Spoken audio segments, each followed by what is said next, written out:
Hello you guys, welcome back to my channel. I am literally sitting on the ground. Like, this is like my kitchen counter right here, but I live in an apartment, so space is limited, and I'm sitting next to my book cart. I've been trying to like rearrange things, and I'm trying to make this like my official like summer TBR cart.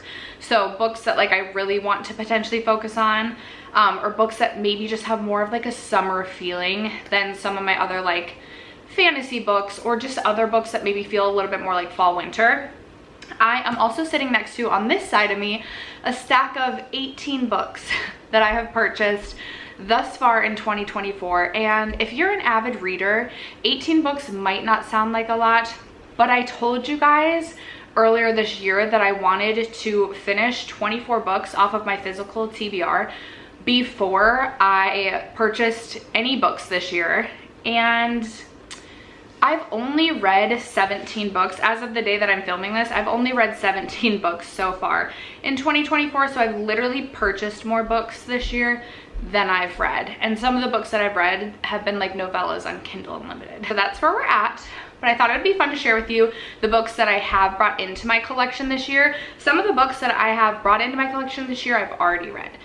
I also do want to note that I'm finally like kind of out of my book reading slump, and I feel like spring, summer, fall are like the times that I feel almost like more like almost the summer, like very tail end of spring, and then summer and fall are times that I really get the most enjoyment out of reading. I just find that I read more during those time periods. So I don't want to be on a complete book buying ban right now, and there's some new releases coming out that I'm very excited for, but I thought it would be fun to still give myself a bit of a challenge. Still before like the end of the year, I'm hopeful that I at least read 24 books that I had entering this year. So not necessarily like the books that I purchased this year, but I thought it'd be fun to add a little twist and a little challenge to myself. And I am going to be picking 10 books for each month's TBR going forward, and I'm going to challenge myself to finish at least half of my monthly TBR each month. And if I'm able to finish at least 5 books, then I can bring in 4 books. I'm allowing myself to purchase 4 books the following month. So still bringing in at least 1 less book than we finished the previous month. And also, if I only read like 4 books off my TBR, then as a consequence, I am not allowing myself to purchase books the next month. So we'll see how that goes. We'll see how that goes. Maybe I'll update you guys at the end of summer, or maybe in like my monthly TBRs. I'll probably give you like a monthly update. But let's get into, if you're interested in the books that I have purchased so far this year, let's get into it. Before we do, if you have yet to subscribe to my channel, I hope you consider subscribing before moving on. And other than that, let's get into this book haul. All right, we can start with the 2 books that I have purchased and already read. So you'll see this, I think this video will go up before, not positive, but I think it'll go up before my monthly reading wrap up. And so you'll see these 2 books in my May reading wrap up. But I did purchase Wild Love by Elsie Silver. This was also on Kindle Unlimited. I actually read this on my Kindle, but I really love Elsie Silver's series, and I know that I'm gonna want to have this on my shelf. So I did decide to purchase this. And then I also purchased Funny Story by Emily Henry. I actually wasn't planning to purchase this, and I actually listened to this on audiobook, but I enjoyed the book so much that I kind of wanted to have it on my shelves. Plus, when I purchased this, Target was having like buy one get one half off, so it was a perfect time for me to just buy both of these. Those are the excuses I tell myself, hashtag girl math.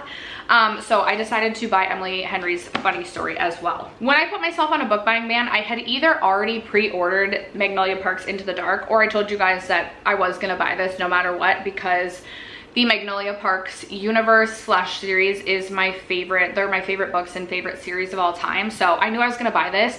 I'm really ashamed to say I have yet to read this. I think this came out like February 13th, I'm pretty sure.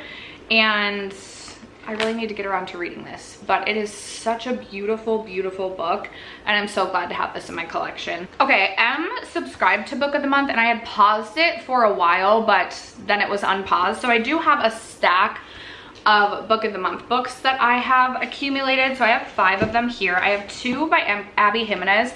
I have Yours Truly, which as you can tell, I'm currently in the middle of reading. I'm hoping, fingers crossed, to finish this book before the end of May. We're cutting it close. We are definitely cutting it close. But also this month I read Part of Your World and was literally obsessed with that book. It is definitely a 5-star, and it just made me really excited to continue reading Abby Jimenez's backlist.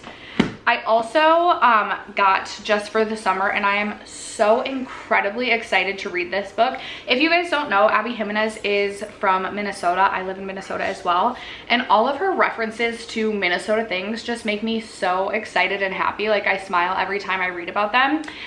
She mentions my hometown Rochester sometimes, and I like just get so excited. But I'm excited because if you don't know, Minnesota is the land of 10,000 lakes, and all there is really to do in Minnesota is go to the cabin in the summer. And I'm pretty sure, like, this is giving like summer cabin vibes. So I literally can't wait for this. I'm planning to do a reading summer books vlog in the month of June, and I plan to read this in June. So I have that. And I also picked up The Paradise Problem by Christina Lauren. This was just giving summer vibes, and I also really enjoy Christina Lauren's books, so I figured I would grab that one. I also decided to get Darling Girls. There is something just so eerie about the cover of this, and I've really been getting into like a good thriller from time to time. I feel like I had so much fun reading thrillers last October, and you know, I do love my romance, especially in the summer. We love a romance, but I'm like, it might be fun to switch it up from time to time with like a summer thriller. And I don't even know if this is a summer thriller, but the pool is giving summer. So I have that one. And then this is not a book of the month book. Oh, this is something I think I told you guys when I went on my book buying ban that I had already, this was already either something that like I had purchased and was in my collection as of 2024, or was on its way to me. Another one by Christina Lauren, and it's The True Love Experiment. I purchased this around Valentine's Day because I was planning to do like a reading romance books for a week, and then that just like didn't work out. I actually am like maybe a third of the way through this book. I like soft DNF'd it, not really on purpose, but just because I was in such a reading slump. So hoping to get back to this one shortly. Okay, and the rest of these I've really brought into my collection. Like, it was like May happened and all of a sudden I started buying books again. I was really doing so well until like May. So the book that kind of like started to get me out of my book slump was The Naturals by Jennifer Lynn Barnes.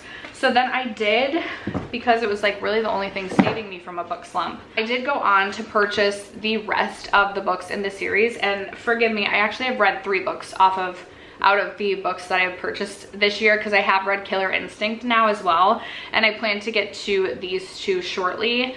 This is just such a fun, quick, easy, digestible read slash series, and I've really been enjoying it. So I picked up Killer Instinct, and again, I have already read this one. You'll see this in my May reading wrap up, and then I have All In and Bad Blood still left to read. All right, for my summer reading vlog, I really wanted to pick up the new release from Carly Fortune. I haven't read anything from Carly Fortune, but last summer I read, what is it? The Summer of Broken Rules. And the vibes in that book, I read it when I was on a vacation with my family in Okoboji, Iowa, which is kind of just like a summer lake town sort of situation. And the vibes of that book mixed with like being there, just like it just hit right. And I'm hoping that this is just going to give me like the summer cabin lake house vibes. I truly have no idea if it will or won't, but I am planning to read this in that summer reading vlog. So I picked this one up. I did pick up Addicted After All. My sister gave me a Barnes & Noble gift card for my birthday, and I was at Barnes, and I really do want to at least read 2 or 3 more of the Addicted Calloway Sisters series this year. Thrive is the next book in the series that I have to read, but this would be the book that I read after that, and I absolutely love this cover. So I did pick this one up. And then with that gift card, when I was at Barnes, I also picked up this book by Kennedy Ryan. It is This Could Be Us. I've heard quite a few good things about this recently. I believe this is about a couple that is recently divorced within the last like couple years, but they own a restaurant together. And so it's basically about them navigating their divorce while also, I think, still having to work together. And I am not quite yet officially divorced, but have been in the process for 2.5 years. So I feel like I am drawn to books that like maybe I could find relatable. So I'm really excited to read this. I've read one other book by Kennedy Ryan, which was Blockshot, which was such a hard-hitting, unexpectedly hard-hitting book. I'm a little bit nervous. I absolutely loved Blockshot, but it was the most triggering book I've ever read.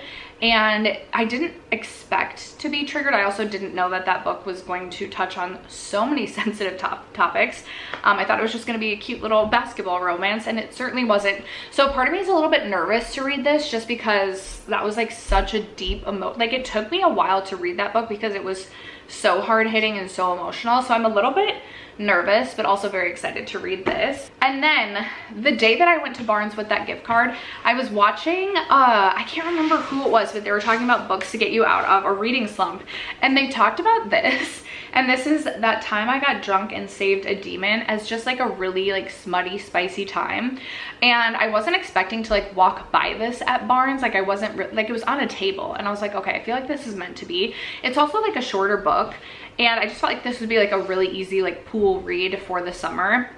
I believe it's about this like girl who goes on a quest and maybe like runs into a beast. I could be really wrong. Oh yeah, she's in a wine drunk stupor, but she needs to save a demon. Okay, I'm very excited to read this. Okay, Jade City I picked up randomly at some point this year. I think I was watching maybe Raven from Raven Haired Reader talk about the Jade City series, and it was like, I just felt like I've been thinking about picking this up for quite some time, and for some reason whatever she said in that video really just, I was like, I need to have this now, so I ordered it. Then I have 2 books left. I have Big Little Lies, which I'm pretty sure I have owned at some point in my life, but like maybe, I'm pretty sure I've owned this at some point in my life. But I saw my friend Emily from McKinnis Mama is her like book channel. She also has a main makeup channel, which is Emily and Max. Love her so much. She was talking about how this is just like hilarious and drama filled, but I feel like there's also like a murder, a tragic accident that happens. And when she was describing this book, literally, like I have like the YouTube feature where YouTube can still be playing, but you can be like doing things on your phone. I was still playing the rest of her video, but went on to Amazon and ordered this because she sold me on it. I was like, okay, this again kind of sounds like the perfect just like patio read or pool read. I love like Real Housewives. I love just like dramatic, ridiculous reality TV. And this sounded like I would absolutely love it. So I picked that up, hoping to read that sometime this summer. And then the last book I have is this book right here. This is Their Vicious Games. And this was sitting on a table at Barnes when I went to pick up the rest of the Natural series. And something about this beautiful cover just really hooked me. And then I read the back, and it's about Adriana, and she's on a scholarship to a prestigious academy. So I was like, okay, that sounds very fun. A school for the uber rich New England upper class. So she works to be perfectly. And it's one fight, one moment of lost control leaves Adina blacklisted from her top choice Ivy League college and any other. Her only chance to regain the future she sacrificed everything for is the finish, a high-stakes contest sponsored by Edgewater's founding family in which 12 young, ambitious women with exceptional promise are selected to compete in 3 mysterious events, the Ride, the Raid, and the Royale. The winner will be granted entry into the fold of the Remington family, whose wealth and power can open any door. But when she arrives at the finish, Adina gets the feeling that something isn't quite right with both the Remingtons and her competition, and soon it becomes clear that this larger-than-life prize can only come at an even greater cost, because the finish's stakes aren't just make or break their life and death. Okay. Yeah, I just felt like this sounded really fun. I believe this is YA. Like, I'm pretty sure I got it off of a YA table, and I just really felt like this would be such a good time. I was there to pick up the Naturals books, and I was looking for something that wasn't necessarily romance, and I just felt like this sounded like it wouldn't be like fantasy where like I feel like it would take my brain to like read it, but just like maybe like a fun Hunger Games-esque-ish type of book. I truly have no idea, but I'm really excited to read this, and I'm hoping to get through this one soon as well. But after that, you guys, those are all of the books that I have purchased thus far this year. Just if you were curious, there's only 7 books I have read off of my physical TBR this year. As I said, I read some Kindle Unlimited books. 2 of them were rereads. It was Magnolia Parks and Magnolia Parks, the second one, oh my gosh, not Into the Darkness, The Long Way Home. So I'm not counting those. So I've actually only read 5 books off of my physical TBR, and those are Happy Place by Emily Henry, Part of Your World by Abby Jimenez, Love on the Brain by Allie Hazelwood, Love Theoretically by Allie Hazelwood, and X's and O's by Amy Lee. So I technically still have 19 books that I need to read off of my physical TBR in order to reach my goal. I didn't really have a goal of only reading 24 books off of my physical TBR this year. That was just like a goal to hit before I could buy books. But now I feel like it just needs to be a goal to read at least 24 books off of the TBR I had entering this year, and hopefully then some from some that I purchased.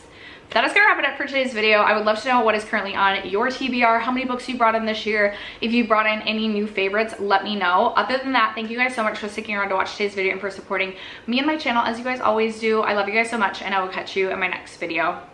Bye.